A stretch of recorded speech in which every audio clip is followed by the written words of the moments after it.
Now, in the break of the second session, you will be watching the last video and analyzing the PDF, no, where all the information is. Okay, so hopefully we'll be finishing around 7:30, 7:35.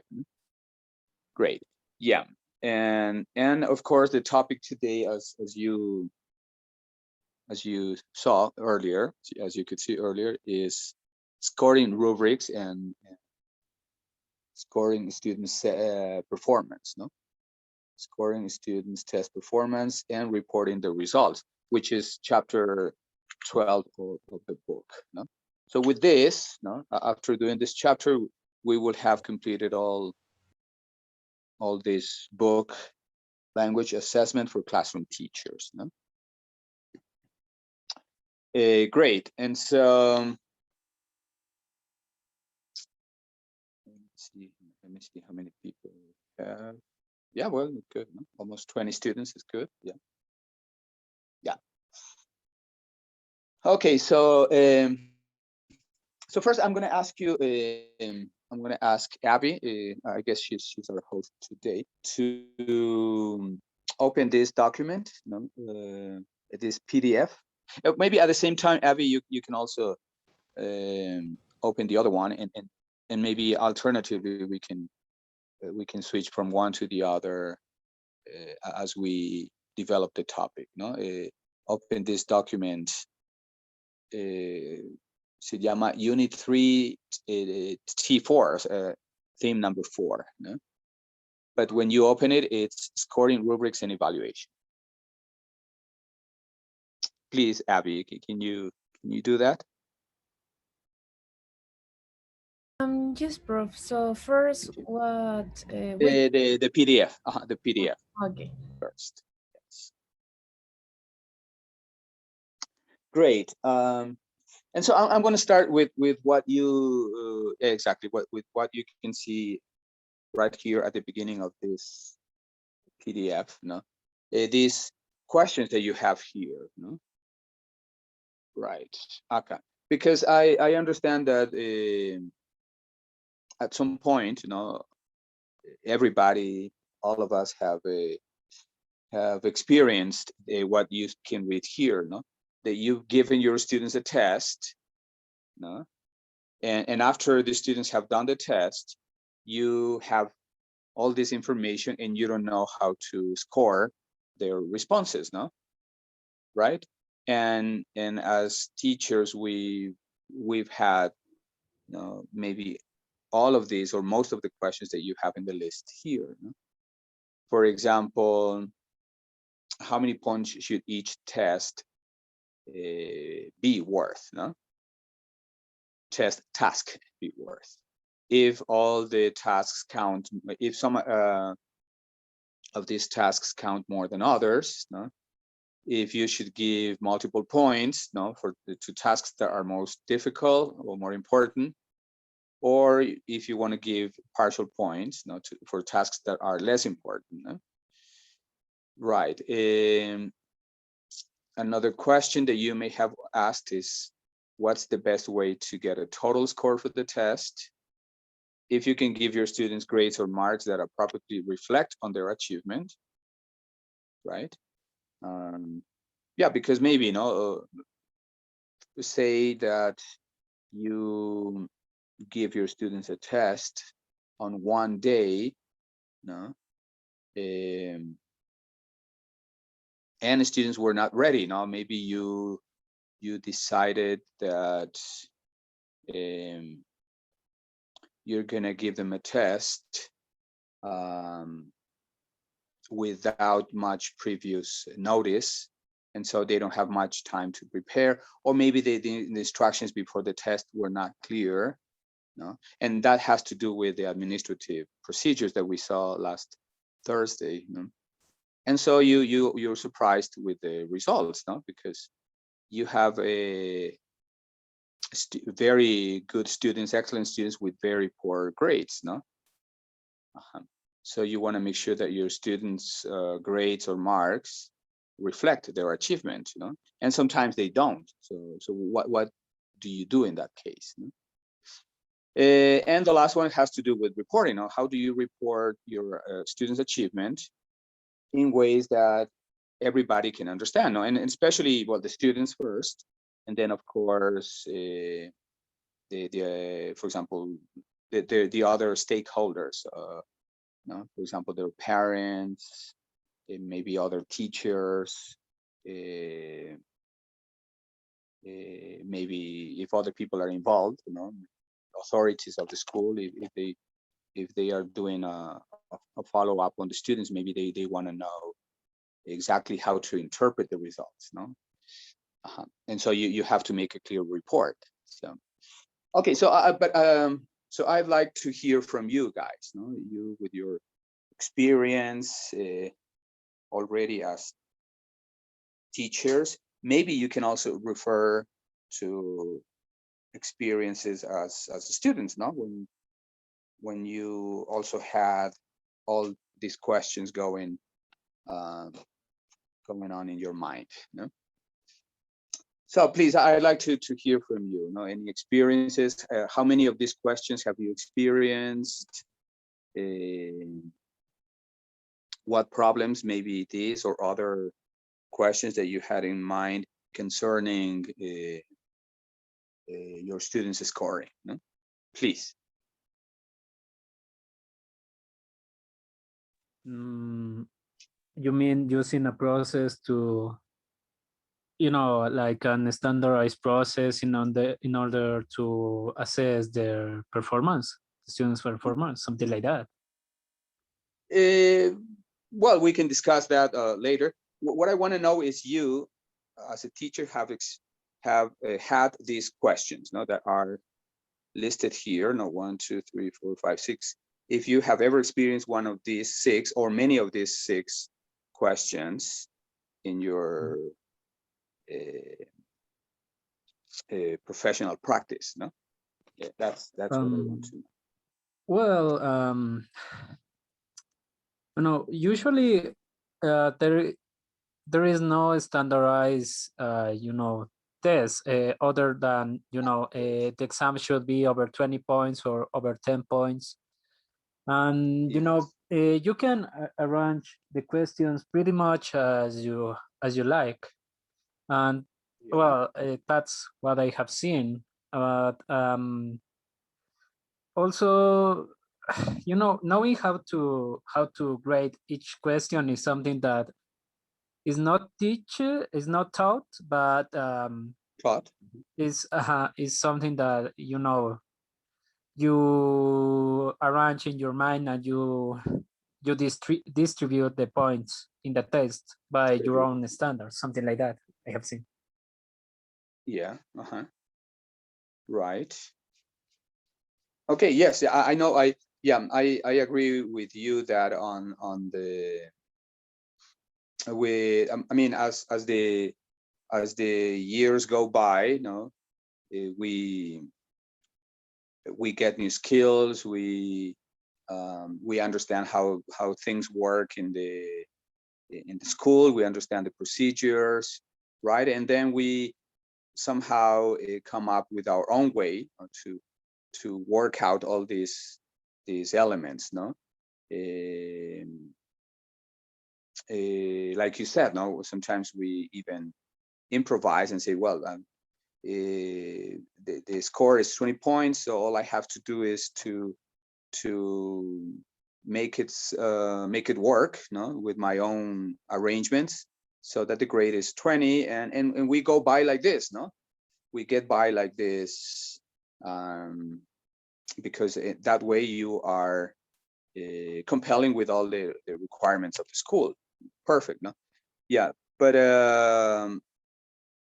I guess, and I ask everybody also listening that many times, we have these questions, in our minds. For example, if you are asked to prepare an exam for maybe for another class, if you are maybe in una comisión de exámenes, for example, or if you are required to help revise an exam that is elaborated by other teachers. And so maybe that's when you have all these questions, because you don't see the students, you don't know the students. So how can you be sure that the questions they are proposing are a clear reflection of their achievements, and then, well, if you are maybe part of maybe a special commission in where you have to give this general exam, maybe international exam in a bilingual school, and so how can you be sure that the exam, the design of the exam is compatible with the standards, with the international standards that the students should manage at that point? How can you guarantee that it's a clear reflection of what they really know? So, well, I guess those are also scenarios that some of us have been to, or at some point in the future, any of you or some of you will have to work in those areas, and so that's my invitation, is for you to think about different scenarios, because making a test as such is difficult. I mean, preparing an assessment is difficult. Now, it's just as difficult, or sometimes even more difficult, to elaborate all this scoring rate rubrics, the rating scales, and then report. It's a lot of work, because as teachers we have to work in different, we are not going to work only in one place or in one school. I guess that some of you work in institutos, some of you work in private schools, in bilingual schools, or others work in state schools. And so at some point, I guess that you all have experienced some concern in regard with the questions listed here. For example, when I worked in at Católica University, things are very different from what it is now, because at Católica I worked at the Instituto, Departamento de Idiomas, or we never were an institute, but we had this English department, and so our main objective was for students to achieve certain standards, in speaking and also in everything that was grammar, vocabulary. But oral assessment was 50% of the total grade. And I always wondered if 50% was okay, because we had very good students, very dedicated students who failed, at the end of the course, because they got excellent grades in grammar, vocabulary, but their grades in speaking were only very low. And we didn't have this compensatory, which we have in the book here, compensatory. Let me see the word.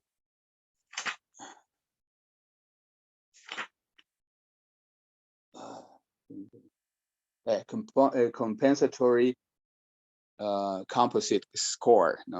We didn't have that. We don't have that at Catholic University. So if a student is very low in speaking, they fail. Period. But in high schools, for example, you can't fail a student only based on their speaking development, because you have a vocabulary, grammar, trabajo de grupo, you have a portfolio, you have many other things. And so if a student has a problem in speaking, it's not really a problem in school, because all the other grades compensate for speaking and the student passes. And so, but it's different if you work in an institute, if you work at a university, if you work in other types of institutions. No? Great, yeah, and so, yeah, but I'd like to know also, before we focus on the document, if you have had other problems regarding scoring, no? Scoring your students in maybe in high school, in primary, or if you work in institutes, what problems have you had, no? Please.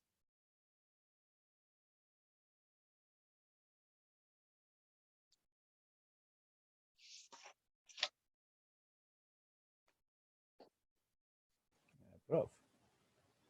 Yes, please.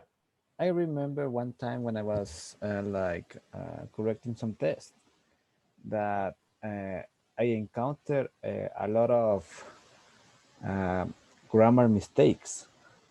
Yeah. So I didn't know if I had to take a point for every mistake or every two mistakes. And when I asked my teacher, what should I do? He told me that if the mistake is not big, like for example, if they have to write, I don't know, knowledge because it was a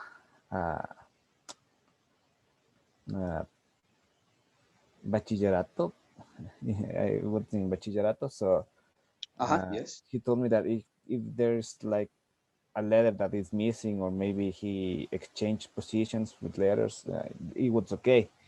But if it is a huge mistake, like removing some part of the word or something like that, I must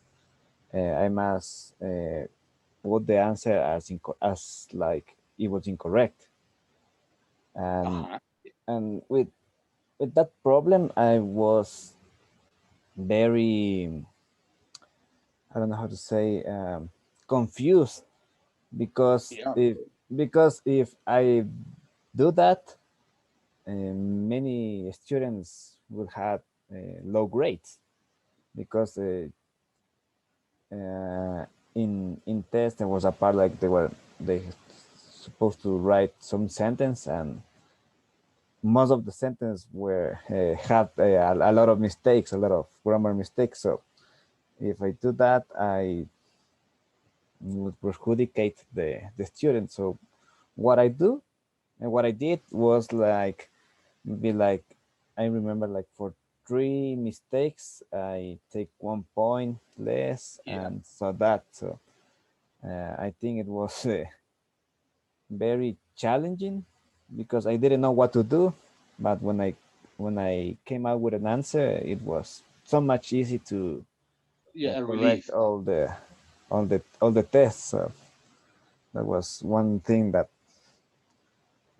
I have experienced when Yeah, in the school. in schools. Yeah, no, and thank you very much for sharing that. And I think it's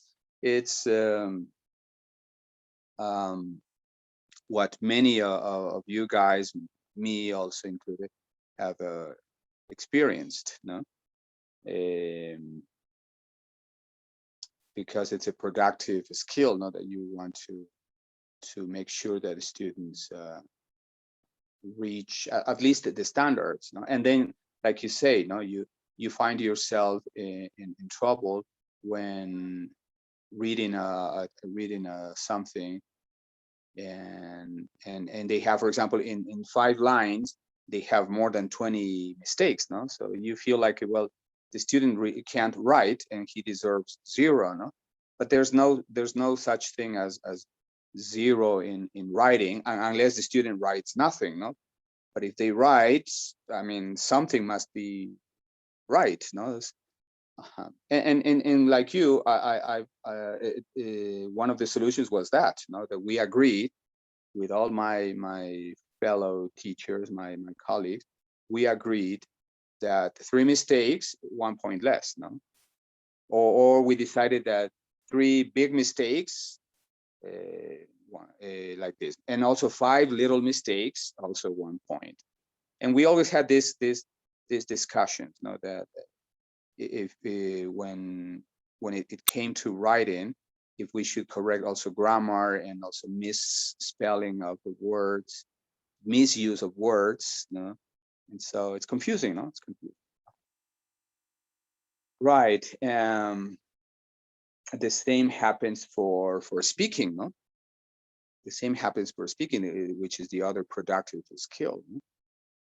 When you ask students to make a presentation, right, and then you concentrate so much on the mistakes, no, that then you end up questioning. You say, well, what should I do? This student makes so many mistakes in 1 minute, and so that's when the rating scales come in handy, no?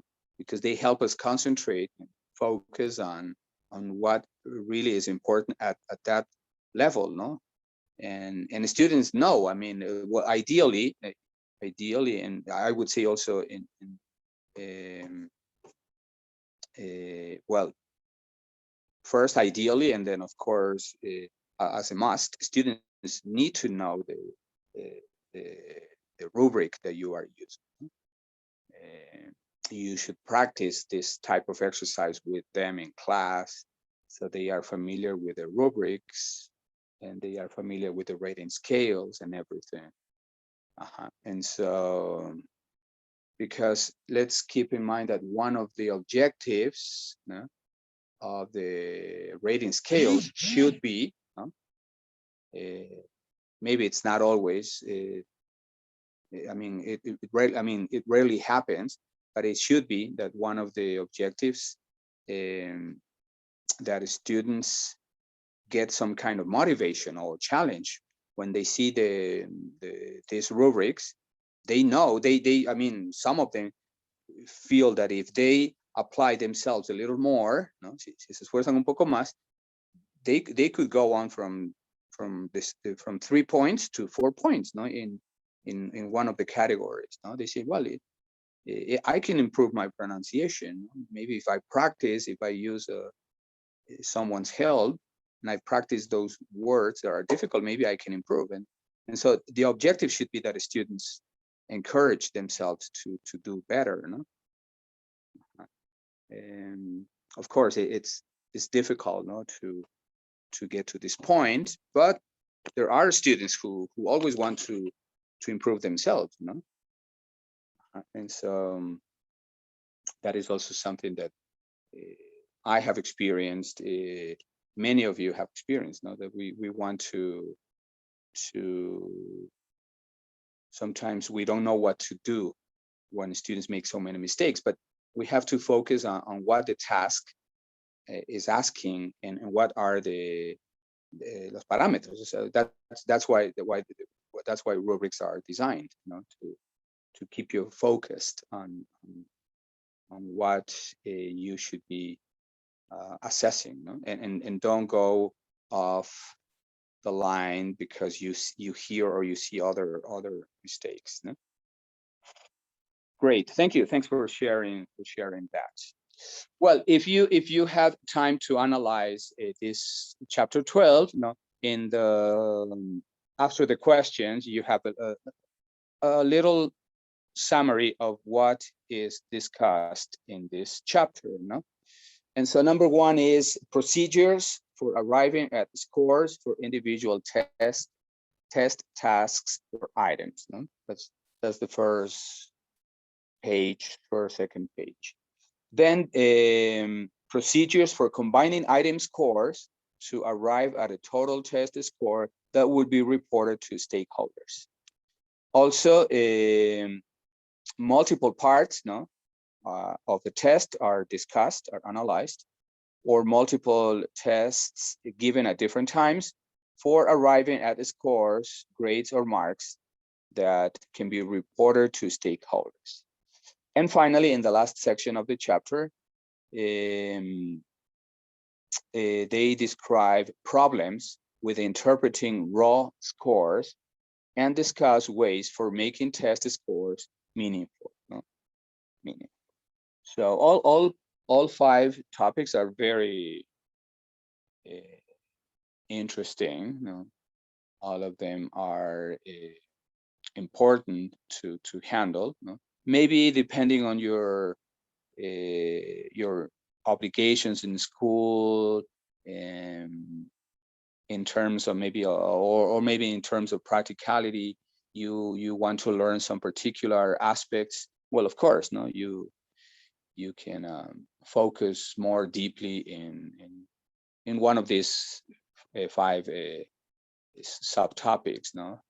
Maybe you want to know more about combining item scores, so that you can report the grades, or well, in this case, the grades or the marks to the stakeholders, right? But if you have time, I think it would be very useful to deepen in the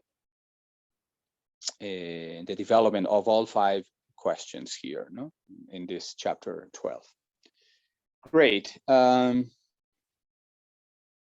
Okay, so now I'd like to have someone volunteer to please read this section that we have here, please, on this last paragraph, as discussed in chapter 7. Who would like to read this, please? Hey, Prof. Thank you very much. In this chapter, we discuss procedures for arriving at an assessment record that is a score and for reporting the results to stakeholders. We first discuss procedures for arriving at the scores for individual test tasks or items. We then discuss procedures for combining item scores. Gavita, no? Can you read the next paragraph, please? Okay, sorry. As discussed in chapter 7. As discussed in chapter 7, an assessment record can consist of a written or verbal description or a score. Written or verbal descriptions are provided primarily for the purpose of giving feedback to students.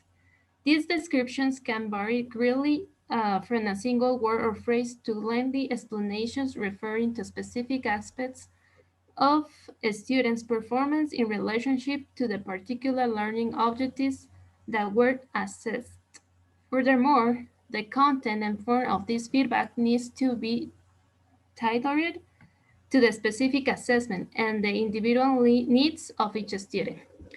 For this reason, it is not possible to prescribe a set of procedures for providing written or verbal feedback on the basis of classroom-based assessment. Therefore, we do not discuss assessment records that consist of written or formal descriptions. Verbal descriptions. Thank you very much. Great. Okay, so something that is important here, and I'm sure you are going to agree with me, is feedback. Feedback. These verbal descriptions, written descriptions, have the purpose of providing feedback to students.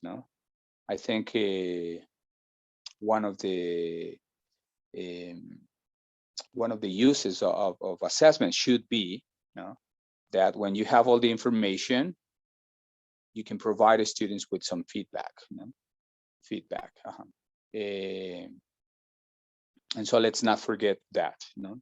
That and rating scales can help you with that, because you can see clearly graphically where students are doing well and where our students are doing poorly.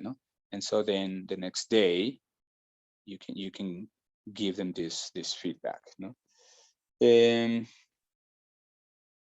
Well, of course, here the author explains that sometimes it's difficult to have to elaborate, let's say,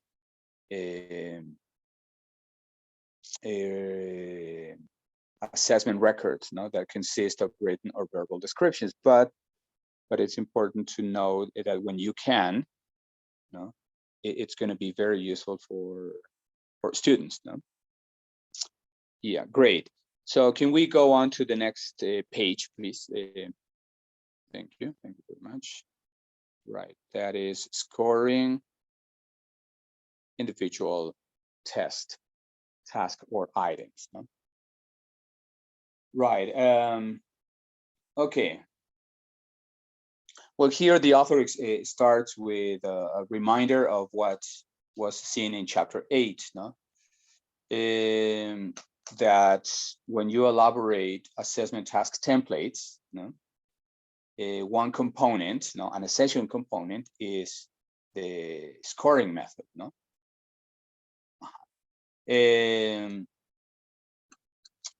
Because this allows you to record students' performance or students' responses, right?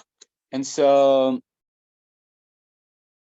now, well, because we already saw chapter 8, we did a thorough practice with that, so we know, no, we are already familiar with this. So as you can see, a scoring method, the definition is scoring method specifies how the teacher will arrive at a score on the basis of a student's performances. It consists of the criteria for evaluating the correctness or quality of the student's responses, the score to be reported, and the procedures to be followed in arriving at a score. No? So three components, no, that cannot be separated. Okay. Evaluate the correctness or quality of the student's responses. That should be very clear in the scoring method. The score to be reported. And thirdly, procedures to be followed in arriving at a score. And then they provide this example here, no? As an example of a scoring method, there's this instance, no, given in table 12.1, no. If you want to see the complete example, it's on page 181, as you can see there. And then you have this table, no, an example scoring method. Example scoring method. So you have, if we can look at the picture here, yes, criteria, no. See the scoring key for each correct gap, completion 1 point. The score reported, the number of correct choices for a gap. No, this is a simple. I think it was a reading exercise where the text had 6 blanks, no, and then the students had a sentence bank, no. So students have to pick sentences from this bank and put them in the 6 blanks. No? Each correct choice, each correct answer is 1 point. And the procedure is that the teacher reads the students' answers and assigns 1 point, assigns the points according to the scoring key, adds up all the points to get the total, and enters this on the student's report, no, report paper. The papers with the scores are also then given back to the students to do this feedback, no, in the next lesson. Well, this is a very simple exercise, no. That of course we could do it mentally, no, but because we are breaking down, no, como estamos separando esto en sus partes, no, as we are breaking down the elements, well, you have to know the procedure, no, here. Right, because the example is simple, you can do it maybe mentally. When you do the test like this, you know what you have to do. But if you're working at a mass scale, or a larger scale, you know, with a huge exam, then you need to remember this so you don't get lost. Great.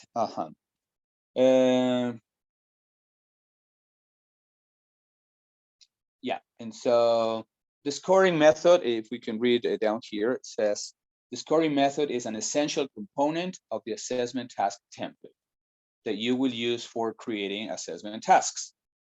Now, therefore, you will specify the scoring method, and this is very important. No? You will have to specify the scoring method when you create the assessment tasks template before you give the assessment tasks to your students. No, it can't be after. No, it has to be before. So you already know, like a good coach, no, like a good coach, when you have a soccer match, you know exactly, you need to anticipate what could happen, and you need to have these alternatives, no, during the match. No, if we compare this to a soccer match, no, you cannot wait to have a problem. No, you don't want to have an inconvenience and then start thinking what you can do. No, so this anticipation is everything here. No? And planning ahead is crucial in assessment. So you need to design or create, you know, the assessment task template before. No? And the scoring method should be there, not before. Mm-hmm. Great.